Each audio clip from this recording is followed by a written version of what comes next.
G'day, I am Mordechai Becher, And I am Yoshua Karsh. and welcome to Two Rabbis and a Podcast. And this week, I know we have not posted for a few weeks, and that is because both of us have been away traveling, and we're both back. And we're actually going to talk a little bit about the travels. Yes. I was in Croatia and Spain and Tunisia and the island of Djerba.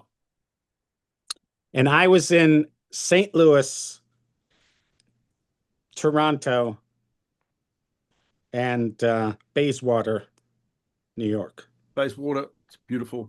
It is beautiful. Yeah. Atlantic Ocean. Very nice ocean. Yes, it is. So, it's interesting. The tradition of travel is quite old. If you read, there was the Chidah, Reb Chaim Yosef David Azulai, one of the great Torah sages of the 19th century, I think he was, or 18th century, I don't remember, wrote hundreds of Sfarim books and traveled widely, primarily to collect funds for the Jewish community in Israel. But he did a lot of tourism, and he writes about it. And Binyamin of Tudela, the Jewish rabbi from Spain, medieval times, went traveling widely and went around and wrote about this. So there is something to it. I think it expands your horizons, gives you an education, and certainly if you're going to places where there's tremendous amount of Jewish history, it is very thrilling to be there and to see and to experience just some of the Jewish history and also some Jewish present. So shall I start with Croatia, which was Please do. That was the first place. So I'll tell you three places I visited: Croatia, Spain, and Tunisia. Two of them, Croatia and Spain, have basically erased the Jews. Spain, of course, Jews lived there from the time of the destruction of the Second Temple, about 2,000 years ago. They lived through the time of the Visigoths, brutally persecuted the Jews during that time. The Muslims invaded in 711. Jews lived under the Muslims for a few hundred years. The Reconquista, in which the Christians reconquered Spain, was completed by 1492, and that's when the Jews were expelled. And that decree of expulsion, done in the Alhambra Palace in Granada, was only officially rescinded in 1960 something. Although Jews were allowed as individuals to come back to Spain already in the 19th century. Can I ask you a question? Yeah. Today in our Daf Yomi, we had Aspamia. You mentioned Aspamia. Is that agreed that is Spain? Because I've seen it translated as Spain in some places. Yes. So it's a type of interesting question. In the Gemara, which in a few places, the Gemara in Bava Basra talks about the three lands regarding Chazaka, regarding someone who squats on your land. You have to give a guy time to get to Spain, come back from Spain, object. So that actually is understood as Spain. Aspania is Spain. There's the Talmud talks about also in Yavamas, and as you said, in Avodah Zarah. So there are references in the Gemara to Aspania, and that's usually understood as actually Spain. Okay. In Tanakh, we have, for example, in the book of Ovadia, where we are told about the Galus, the exile of Bnei Yisrael ad Tzarfat, the Galus Yerushalayim Asher B'Sfarad. So Tzarfat we always translate as France, and Sfarad as Spain, and that's how the Radak, Reb David Kimchi, who lived in southern France, he actually does translate that as what we call today. He says France and Spain, and Rashi says that as well. Rashi actually quotes the Targum Yonatan, who translates Sfarad as Aspamia, the word you mentioned from the Gemara. Okay. Historians doubt that is actually what it refers to. There is a region in Turkey called it's a region in Turkey which is the ancient name of it was Sfarad. It just seems more likely that the exile of the Jews to Sfarad was to this place much closer, Turkey, rather than to Spain, First Temple period. It's possible, Radak and Rashi, but yeah. But generally, the Spain mentioned the Gemara, and Spain, was a Roman colony, Hispania, and Jews were already there for sure. There are traditions that Jews were there from the time of the Maccabean Wars, which is first, that's first and Second Temple period, but for sure from 2nd century CE. Jews were exiles already there. First century, 2nd century, from the Roman wars, there were already Jews in Spain. As you know, erased. There are only 3 shuls in Spain, which have still survived, synagogues that have survived from before the expulsion. 2 in Sevilla and 1 in Cordova. And in Sevilla, by the way, the one in Sevilla had graffiti on it, "Free Gaza" with a swastika. 12th century archaeological treasure. And these scum anti-Semites had, unbelievable. So now, today there are Jews in Spain. There's a community, tens of thousands. There's a Jewish day school. There's 2 Jewish day schools. There are functioning synagogues that have everyday prayers. There are kosher restaurants, actually some pretty good ones.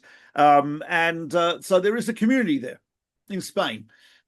Yeah, type of interesting. There is discussion because there's a responsum of Rav Eliezer Yehuda Waldenberg, the Tzitz Eliezer, who discusses, someone asked him, I heard he said that there is a cherem, a ban of excommunication on living in Spain. And if you ever heard that, there's a ban against living in Spain. And he said he searched halachic legal literature, could not find anything. So he asked his good friend, Rav Ben Sion Meir Chai Uziel, who was the former Sephardi chief rabbi of Israel, and he said there is, he says it's very widespread amongst the Sephardi Jews that there is a ban, even though it's not in writing. He actually mentions that the name Toledano, it means Toledo, no. Really? We're not going back to Toledo. Now, I don't know if that's, but that's, and he said there appears to be such a ban, but it appears to be widely ignored. Right? Certainly okay to visit, but in terms of living there, there's no evidence of such a ban other than an oral tradition type of. But were there shuls that you encountered? Were there any Ashkenazi shuls there, or were they all Sephardi shuls? I did. There are some Chabad shuls which are okay. Yeah, that's Ashkenazi. Yeah. But the actual the indigenous, I guess, shuls are Sephardi. Yeah. So yeah, but the Jewish, so you go to places as we did to Barcelona. Barcelona had one of the greatest yeshivas in history, which was the yeshiva of the Rashba of Shlomo ben Aderet, student of Nachmanides and his first cousin, Rabbeinu Yonah, both from Girona. That was our first stop in Spain, was Girona, where Nachmanides was born and lived and grew up, Rabbeinu Yonah, and he was famous. There is the only remnant in Girona of anything Jewish is a house which people say was the house of the Ramban, Nachmanides. We don't really know if it was his house. There's some circumstantial evidence, but it's a house. There is a synagogue there. It's a Chabad house in Girona, and that's about it. That's about it. Nothing. You can't see anything, pretty much, right? You might, if you go into a church, you might see some Hebrew inscriptions because it was converted from a synagogue.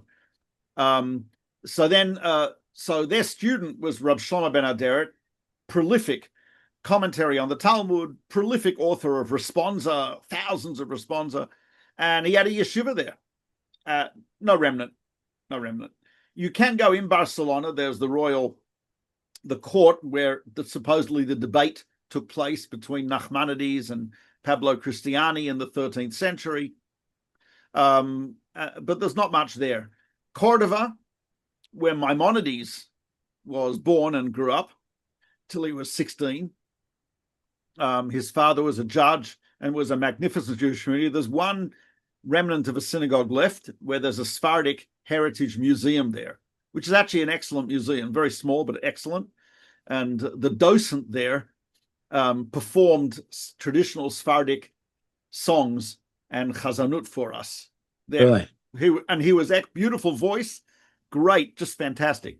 When you say traditional, did it have an Arabic flavor to it, or I would say somewhat. In other words, what we call Andalusian music is really a combination of Spanish and Arabic and North African music. Today in Israel, there's been somewhat of a revival of Andalusian music, and there are a number of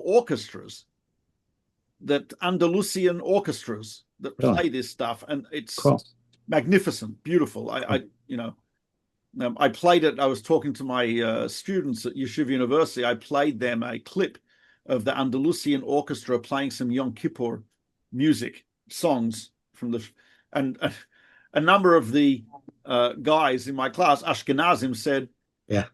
He says, "If synagogue sounded like that, I would go more often." I have I give a class to a group of people who are all Sephardic. They're mainly like from around Turkey, Ladino kind of culture. And I remember talking to them once before Rosh Hashanah, and they were so mystified that my Rosh Hashanah experience had a somber and awe-filled tone because their tunes were all lively and joyous and upbeat. I went to last year for the Shabbat of one of the Shabbat of Slichot, when we do these prayers of supplication and remorse and repentance before Rosh Hashanah and between Rosh Hashanah and Yom Kippur. So I went to I was scholar in residence in Los Angeles at a Sephardic Iranian Persian minyan called JFK. That stands just for Kiddush.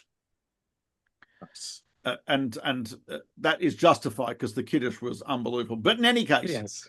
The Slichot, I had more fun at their Slichot than I have had at certain weddings of Ashkenazim. It's like, their feeling is God will forgive us. He loves us. I've done mistakes. I'm a human being. That's it's a confidence. It's beautiful. In any case, that's Andalusian music. People say, by the way, when you visit Spain, just in general, not just to visit the Jewish sites, there is a sense that they just enjoy life a lot more than we tend to. Even Americans, like not just Jews, but just like that there's a sense in general that they've figured out how to just be a little bit happier. It's a beautiful country. The geography is gorgeous.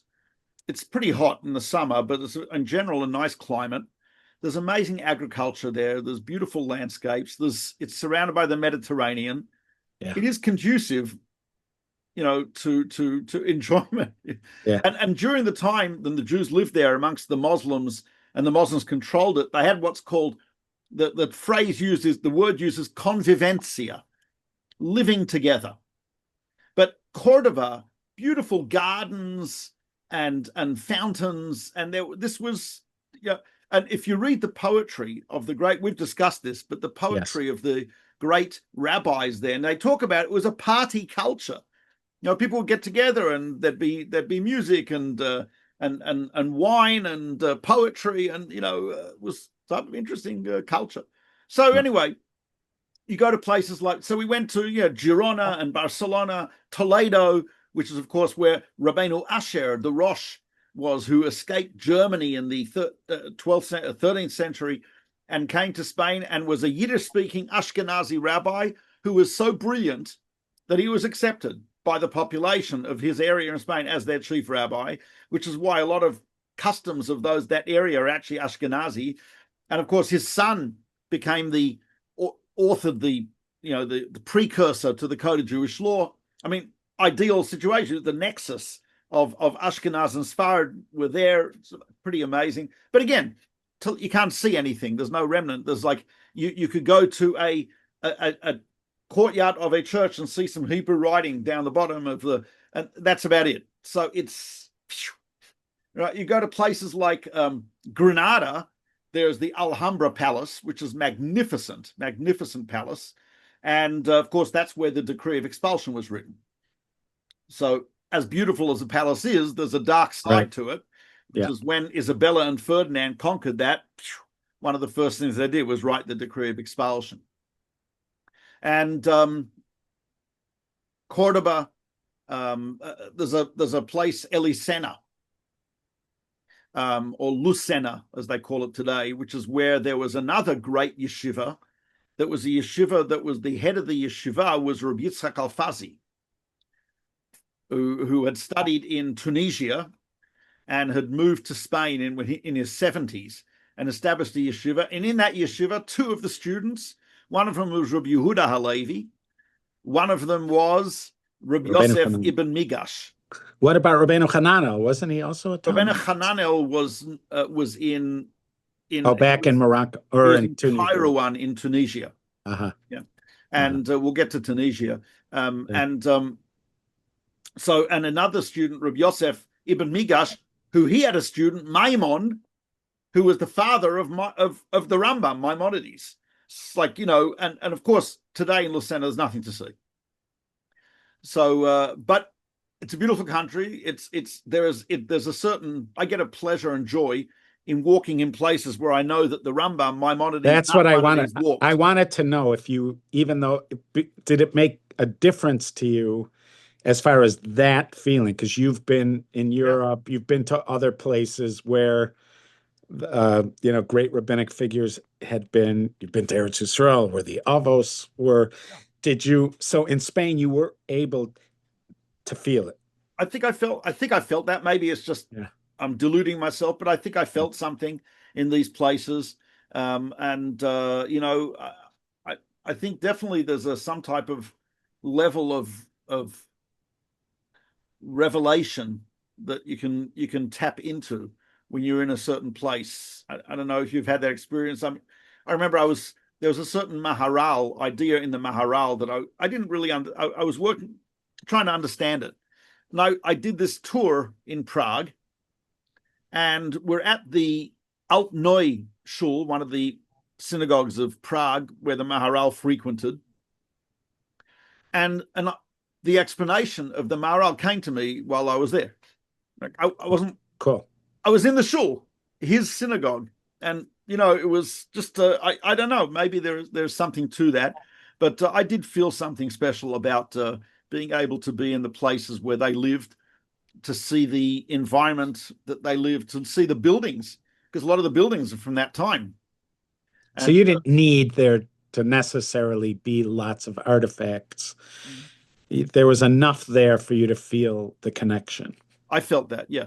Sevilla, which has two synagogues there, which date back pre-expulsion, was actually the place where it was the central government. There was not a large Jewish community there in those times, but there was most of the Jewish community who lived in Seville pre-expulsion were people who worked for the government. Did you get a haircut while you were there? No, I did not. Okay. I did sing some opera. And the rabbi of Seville was someone we know as the Ritva. Reb Yontef ben Avram al-Asvili. Al-Asvili means from Seville. Nice. So again, to be in the place, and his name, Seville, and I've always known that, but to be in the place and see the shul where he probably prayed, that was very special as well. Cool. So that was Spain. Then we started off before Spain, we were in Croatia. Croatia, I don't think I would challenge anyone to tell me that they've met a Croatian Jew or a Jew of Croatian descent. You almost never meet them. Why? Because during the Second World War, Croatia was the only country that created their own concentration camp without the prompting or aid of the Nazis. They did it themselves. The estimate is that something like 95% of the Jewish population was murdered. There are Jews, Croatian Jews living in Croatia, tiny, tiny community. We met some of them, but Croatia has also, people do not realize the incredible history, and there's artifacts, there's synagogues, and tremendous history. There's a place called Split. So Split, or in Hebrew, Isplatro, was a place where the Emperor Diocletian retired. He was the only Roman emperor to actually retire. He wasn't assassinated. He didn't die an emperor. He retired, and he went to Split. And he actually liked that. The Gemara discusses him in a few places. And he liked the Jews and hated the Christians, because he felt the Christians wanted to take over the empire and make it Christian. He was right. They did. Right. Yeah. And the Jews just wanted to live. There's actually there's in his palace in Split, there are some engravings of menorahs, and there's also some dye works of the making of tchelet, the blue, the special blue that we make for the tzitzis. What year? What years was that? Diocletian was probably 2nd century, something like that. Okay. Oh, okay. So it's not so late. No. Diocletian was in 305. He was in Split, and it appears that there were already Jews there. In that area, again, because it's part of the Roman Empire. Right. And just by the way, the dye of tchelet, the Adriatic, which Croatia is on the Adriatic, is probably the main supplier of the Murex trunculus snail. That is the source of the blue dye we use for tzitzis. We actually had a fisherman come to our hotel, and he owns a commercial fishing company. He's not like a guy with one boat. And he is one of the main suppliers of Murex trunculus snails to people who produce. And he brought a bucket of these snails, and he actually cracked open the shell of one of them with a hammer, which is what the Gemara describes. Yeah. And there's a yellow stuff that exudes out of that. He takes that yellow stuff and puts it in water, and then puts it into the sun, and you see it turning blue. Oh my God. Sunlight, there's a chemical reaction, turns into, was it called dibromide indigo? I think is the I'll take your word. Name. Right. And it's magnificent. It's just beautiful blue to see. And there's remnants of that in Diocletian's palace in Split. So Split also was a place where there were great rabbis. For example, Reb David Pardo, who wrote Maskil LeDavid, which was a commentary on Rashi on Chumash. Maskil LeDavid. He also wrote Responsa. There's a fantastic responsa about him that the Jews of the city in Split had rented the city for a token amount from the Sultan in order to be able to carry in the walled city, Eruv Chatzeris. Yeah. And the Sultan died Friday afternoon. Oh, and that's who they had permission from. So the question was, do we assume that the rent continues and they can still carry, or do they have to do new Sultan, no time to do it? He actually ruled that they have to do a new rent. So they couldn't carry. They couldn't carry that Shabbos.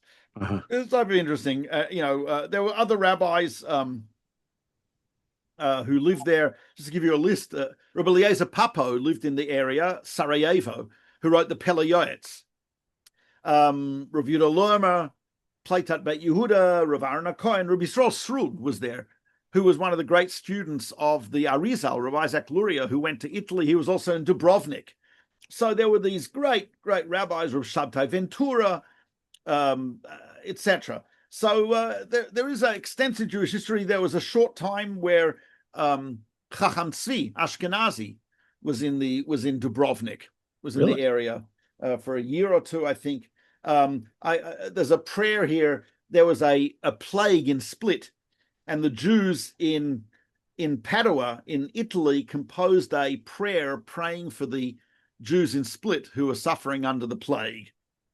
There's a 3rd century synagogue in the area, and there's a lot of stuff there. But as I said, that's old. Yeah, 3rd century is pretty old. Wow. And one of the oldest functioning synagogues goes back to the 1300s, is also there in Split. What about the Sarajevo Haggadah? I remember. Yeah, so the there's Sarajevo Haggadah is notable right Haggadah. nearby. That was written in Spain. Oh, That was written in Spain before, like probably in the 1300s. uh, Magnificent Haggadah. It was sold somehow, found its way to Italy, and then it was sold and it was in the National Library in Sarajevo. It was actually during the Second World War, the Nazis were out to find it, and they wanted to loot it.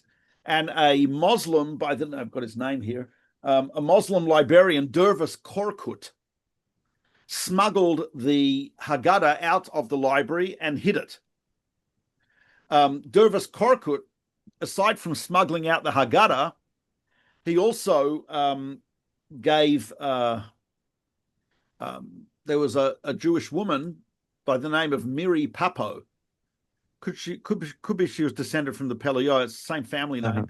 So she was fighting in the partisans against the Nazis, but the partisans were more or less not so fond of Jews. Yeah, so they left her. They took away her weapons, left her in the forest alone.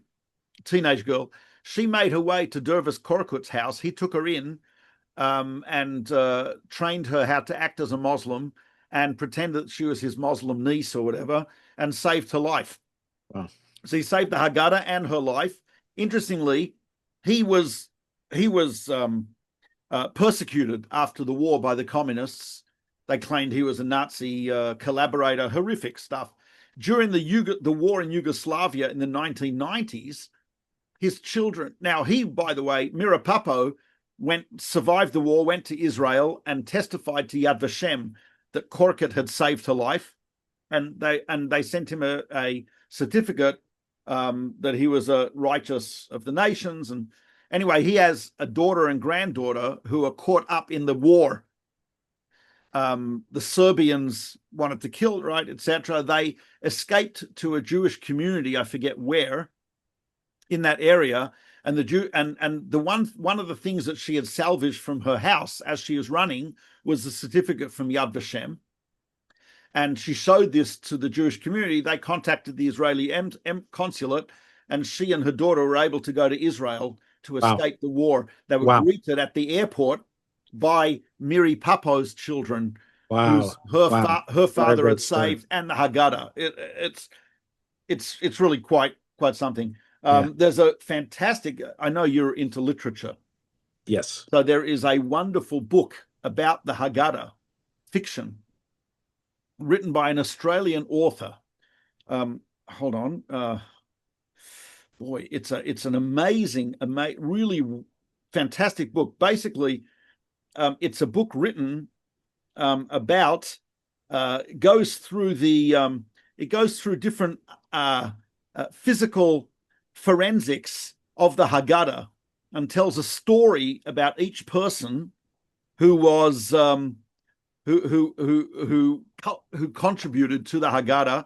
I'm sorry, I wish I could find her name. Oh, here it is. It's called People of the Book.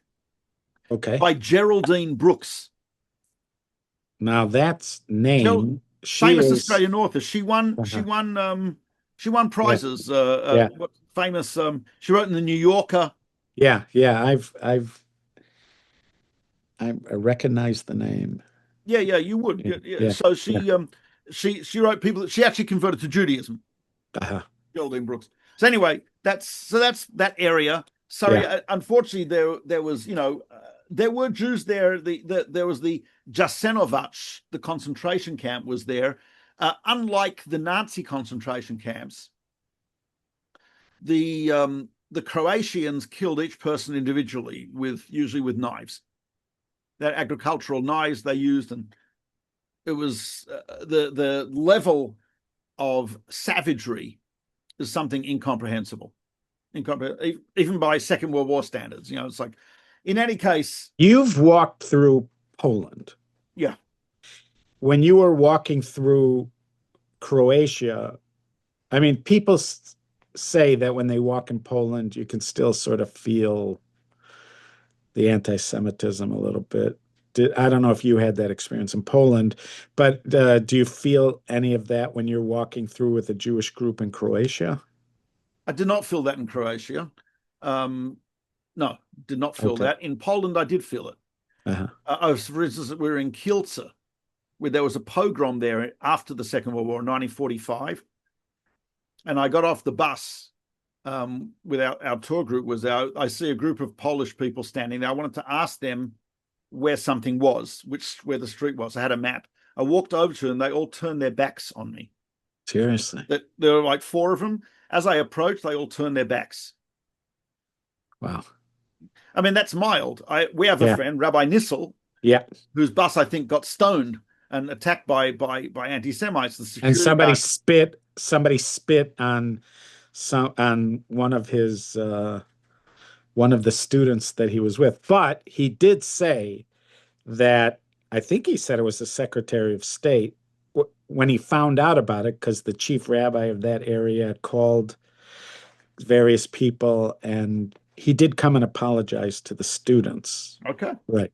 So he did get a government apology, but the experience, I had heard that from others who have been in Poland, that you can sort of feel it. But you said in Croatia, you did not. So somehow, I don't know if they knew we were Jewish. Maybe they knew we were Jewish or not. I mean, we were always wearing, as you know, universally, if you put on a baseball cap, it's impossible to know that you're Jewish.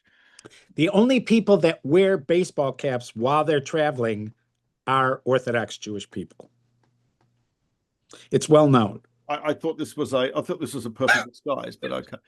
And my cap says Rabbi. You could not look more Jewish than by wearing a baseball cap while you're walking around. Now, it could be if they understood English, it could be a problem, because it says on my cap, Legacy Kosher Tours.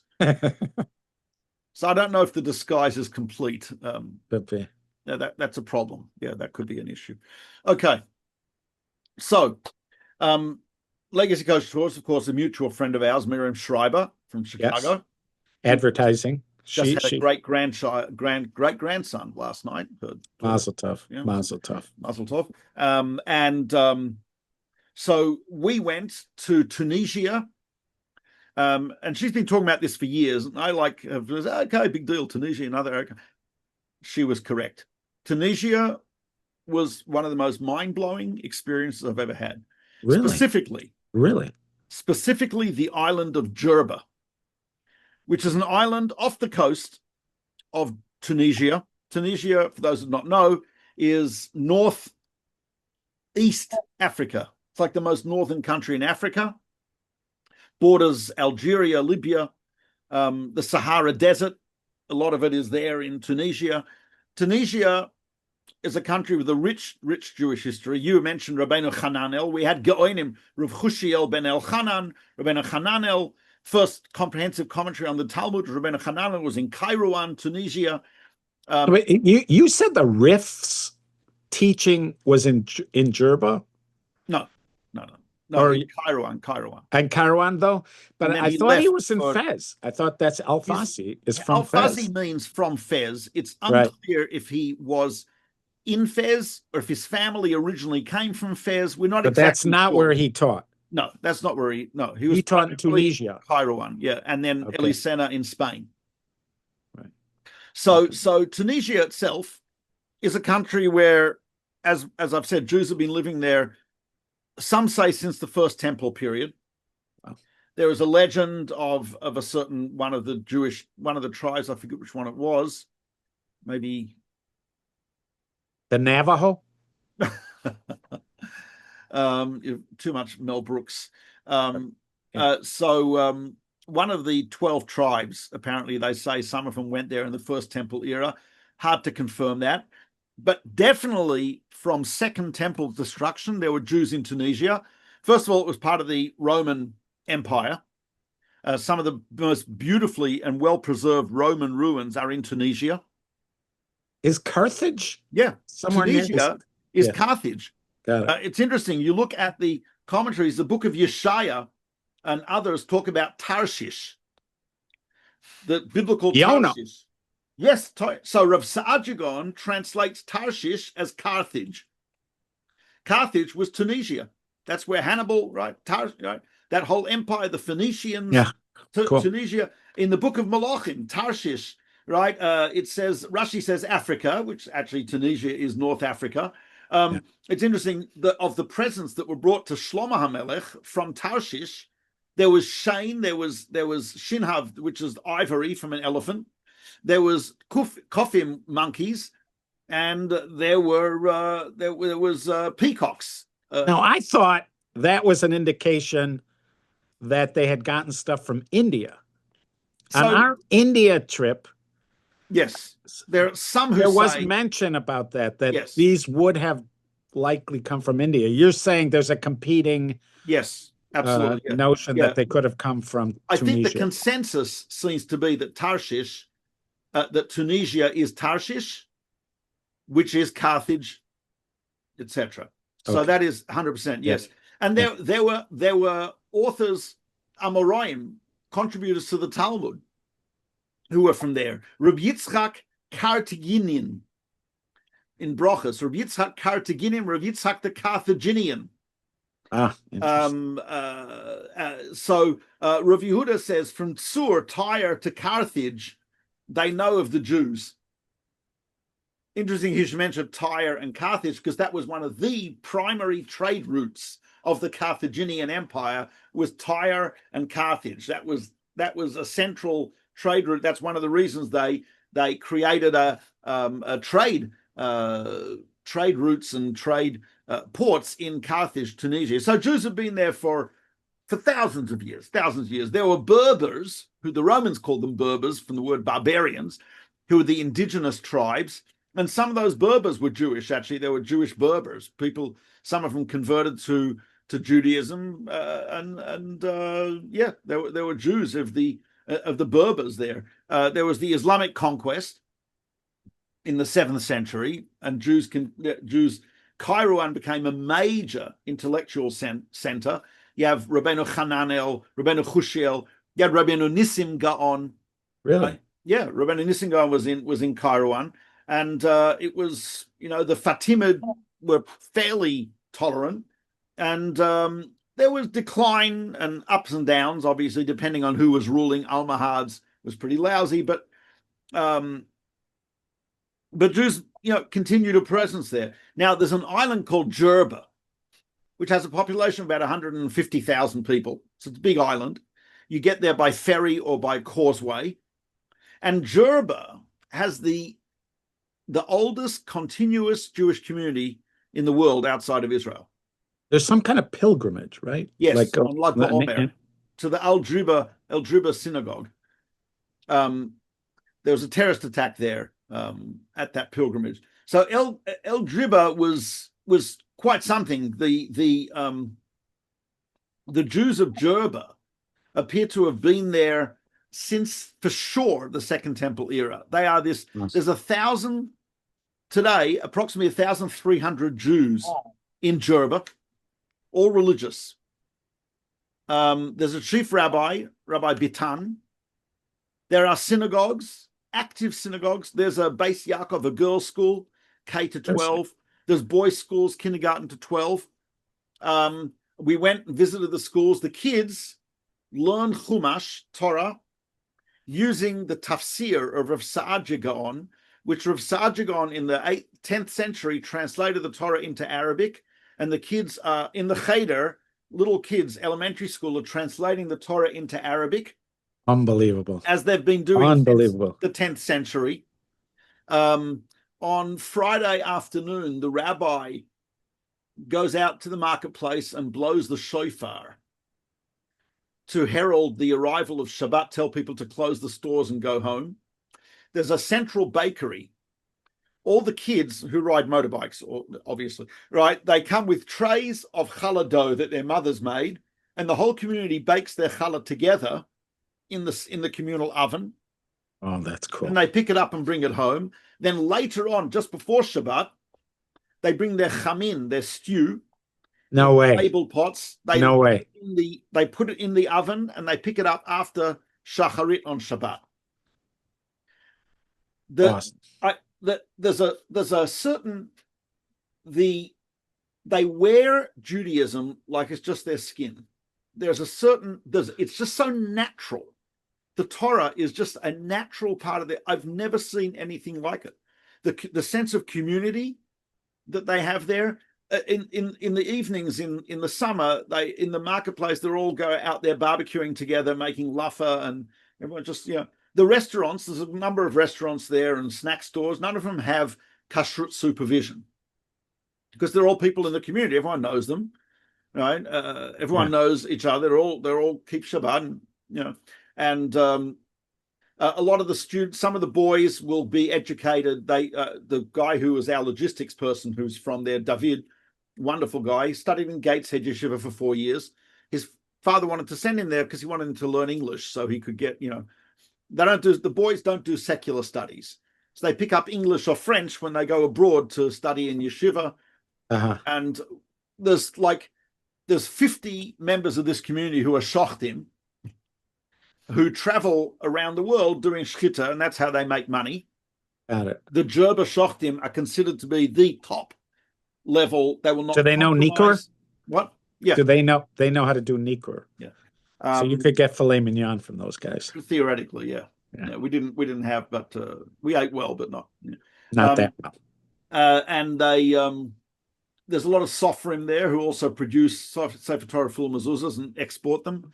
A lot of them are in the gold trade, gold jewelry, and there's quite a few mohalim, but they're a self-contained community.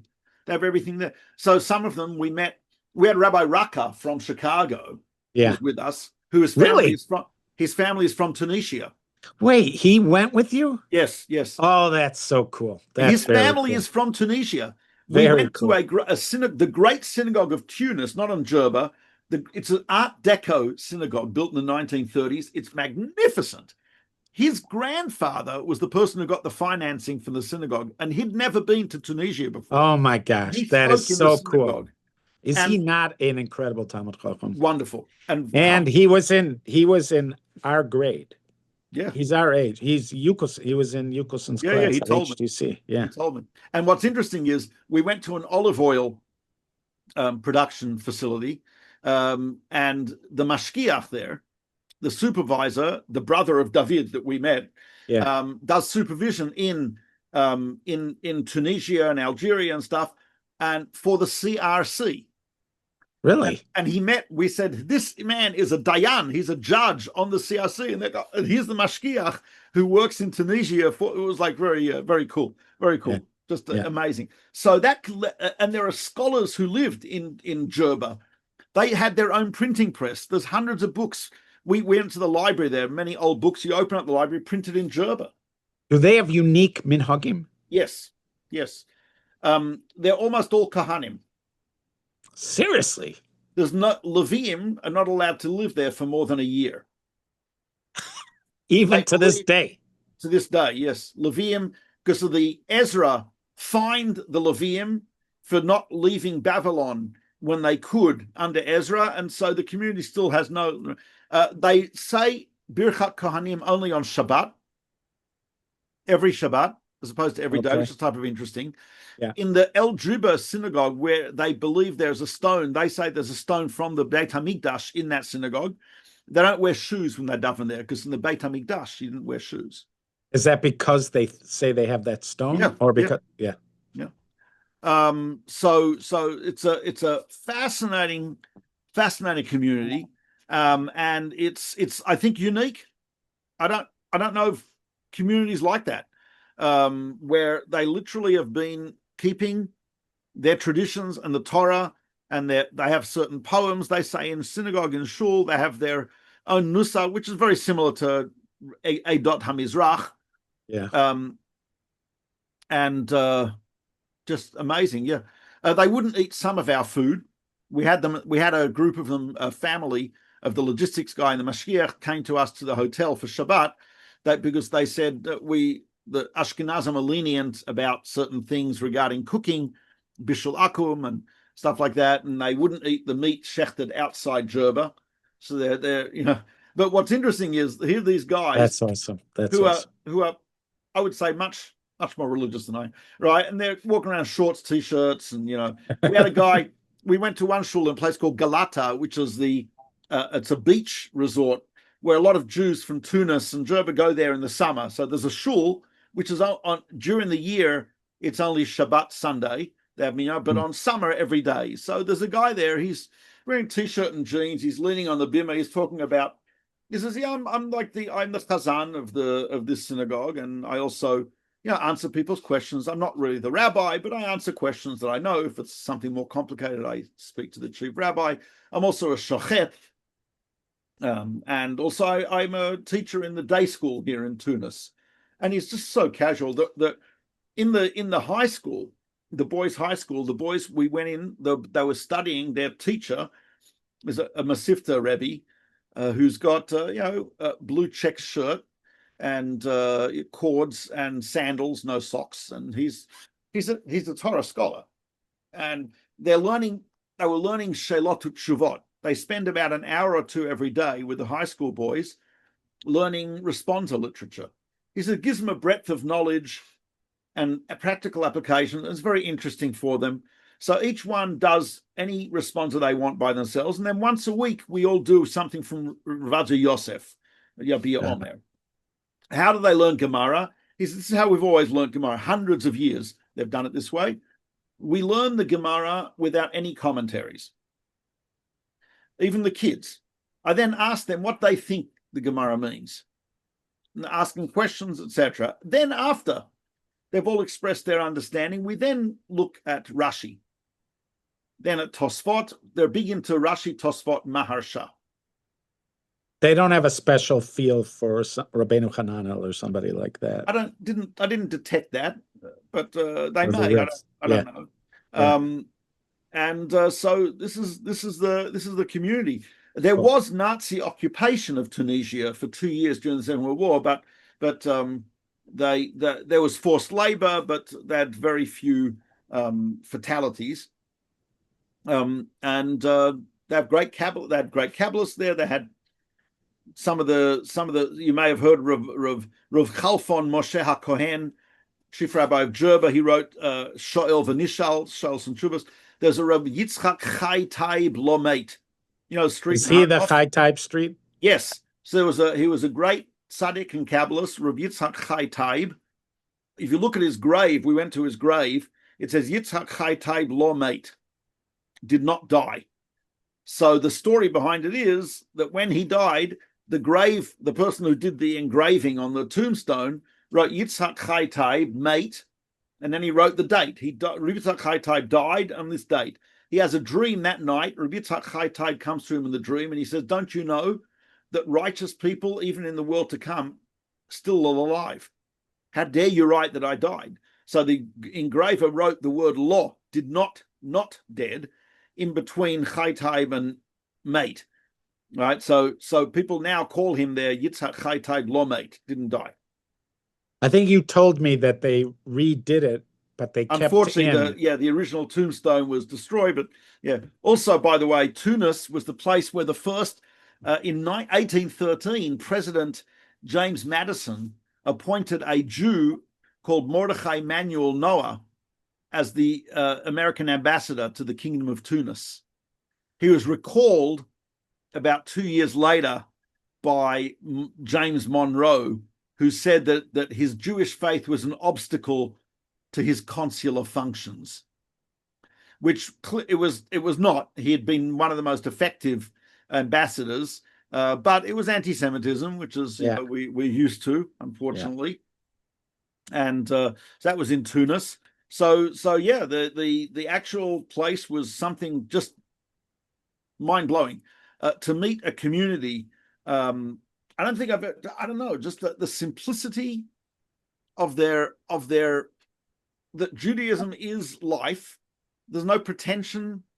There is no. They're not doing anything that for anyone else.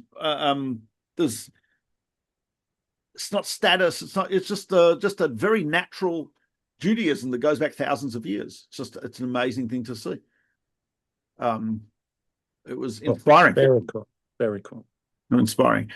There also, Tunis is also an interesting country because when it became independent in the 1950s, one of the first things that the president did was give equal rights to women.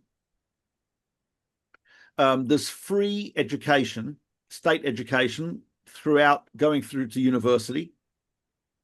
They don't have diplomatic relations with Israel, but Jews there are protected and have complete freedom of religion. And is it similar to Morocco? Would you say it's like, is it supposed to be I similar think to it's more Morocco? secular than Morocco. Oh, okay. Yeah, more secular than Morocco. Like that, the official day of rest is Sunday. Keep in sync with the Western world. They export, one of the things they export, dates and olives and olive oil, dates and olive oil, big Tunisian exports. Uh-huh. And just yeah, pretty fascinating place. So, but the Djerba community was, I would go back. You know, I don't think Legacy is going to do it again. Maybe, mate. If Miriam, if you're watching this, please do it again. You try to time it for that pilgrimage for Lag BaOmer. Yeah, that's Lag BaOmer. That's in the middle of semester. I'm not sure if I could do it then, but it's pretty impressive. So that was Croatia, Spain, and Tunisia. So as we've discussed many times, first of all, what's happening right now happens often when Mordechai's coming back. I often hear all about his trip, and then in keeping with the fact that we live parallel lives, so there's a natural assumption that while he's been doing that, I've been doing a parallel experience from my, at my place, as you've heard Mordechai's. During that time, my son Shauli came in from Israel, and he timed it to begin with the bar mitzvah of a grandson, my grandson's bar mitzvah, Mazel Tov, which was in Chicago. Thank you, Ashi. And then that Thursday, so it was a wedding in Toronto of a nephew, Noam, who married the daughter of Rabbi Carfunkel, who you said you know. And they married him at the Bait, which you are familiar with from your years in Toronto. So we drove. I went to the rent-a-car. My regular car is a Mitsubishi Mirage. You know how when you buy a car, suddenly you look around and everybody has your car? You know, that's a phenomena that people describe. Like you get a car, you hadn't really paid attention to it, but now that you have that particular car, you notice that a lot of people have your car. I got a Mitsubishi Mirage and never saw another person with that car. This is not a car, that people just go out of their way to get. So I decided I wanted a more substantial car because we're going to be driving a lot. We went back and forth to St. Louis. We went to Toronto. 100%. So I go to the rental car place, and I really just needed a car then. So I go and I've gone to this place in the past, and I go there, and he goes, right now, the only car I have is, and he points to a car, which is a Mitsubishi Mirage. Essentially, what I did was rent my same car to go all around, but it worked fine. It worked just fine. So I say, we had a moment. You know how you have this thing about hashgacha. We had this discussion about free will, and there's a similar discussion about hashgacha, like hashgacha pratis, is divine providence, like how focused it is. We cross over into Canada.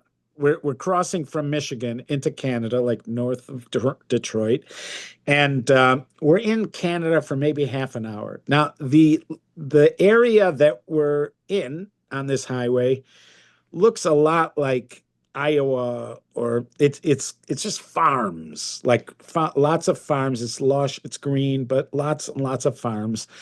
And we need to stop for gas, go to the bathroom and to daven mincha. So we're getting ready to daven mincha. We're like off in the grass somewhere, sort of out of the way. And Shauli says something like, "Do you think there's a shul near here?" And I was like, "There aren't look around. There aren't even Jews around here. So we're davening. And then as I step back from Shemona Esrei, I hear this noise I hear somebody talking behind me, and I turn around, and it's a guy. Not only is it a Jewish guy, not only is it is a frum guy, it's a guy I know from Chicago. Not only I mean, he was even at Or Samach when we were at Or Samach. He was, and he happens to be, he was coming back from Niagara Falls, going to Detroit. And I'm telling you, there even this place is so out of the way. And besides being out of the way, there were like 4 gas stations that he could have stopped at. You cannot see us from the road. The likelihood that you're going to see somebody that you know in a scenario like that, it stayed with me for days afterwards. Like that experience. Intense. That is intense. Yes, it was. Anyways, and we went to Niagara Falls. We spent a couple hours in Niagara Falls and got to experience that. So I had a experience on this trip that was similar to an experience I once had when I was going to Israel, which was, and I'm sharing this with you only because of our deep friendship. I feel confident that I can share this with you without you breaking into hysterical laughter when I talk about this. Just work on that. Just take a breath. Okay, go ahead. Okay, so anyways, so I have every once in a while I have an experience that most closely resembles things that people who've taken LSD describe. You just have a moment where you're just staring at something and it just suddenly becomes fascinating, even though it's extremely mundane. And the thing that I encountered, I don't know why, but when I was going to Israel and then on this trip as well, is location. Okay. When we speak about where we are, we tend to identify ourselves in the most specific of locations. But it doesn't have to, this is what strikes me, it doesn't have to be that way. In other words, like for instance, if somebody asks me, where are you right now? My natural thing, I would say I'm in Northbrook, Illinois. Northbrook, Illinois. What time is it in Northbrook? I could tell them what time it is in Northbrook. But when I was on this road trip, like when you enter a state, when you go from state to state, like when I was coming back, I was by myself. I'm coming back from New York. I'm driving back from New York. So you're going like New York, New Jersey, Pennsylvania, Ohio, Indiana. When I entered Illinois, there was a part of me that felt like, all right, I'm basically home, because you're in the state, you're in the home state. So, and there's times when I identify I'm from, I'm from Illinois.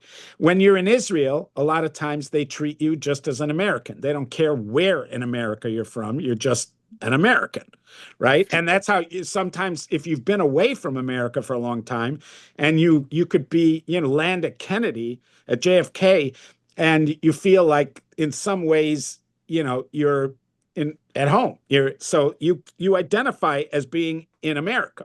Now, 100%. when I'm here right now, I don't think of myself as being in America. I think of myself as New York. But why do I have to? It's a truth to say I'm in America. I could walk around with a consciousness that I'm in America. It doesn't have to. Why should it remain so local when I'm just thinking of where I am?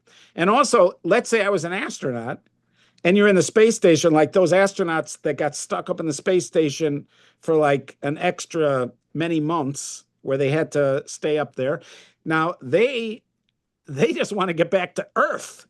They're from Earth, when they're up there. Yeah.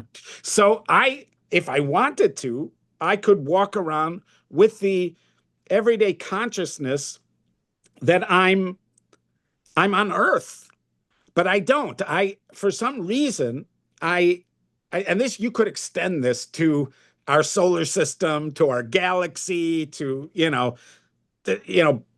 ultimately Olam Haza. Like you could try to, but but for some reason we choose to keep it local. And this, one of the things this caused me to think about is Rabbi Yehuda Halevi, who, when he says Libi Mizrach, right? So it seems to me that what he was conveying was that he tries to live with an everyday consciousness somehow, that he's somehow in Eretz Yisrael.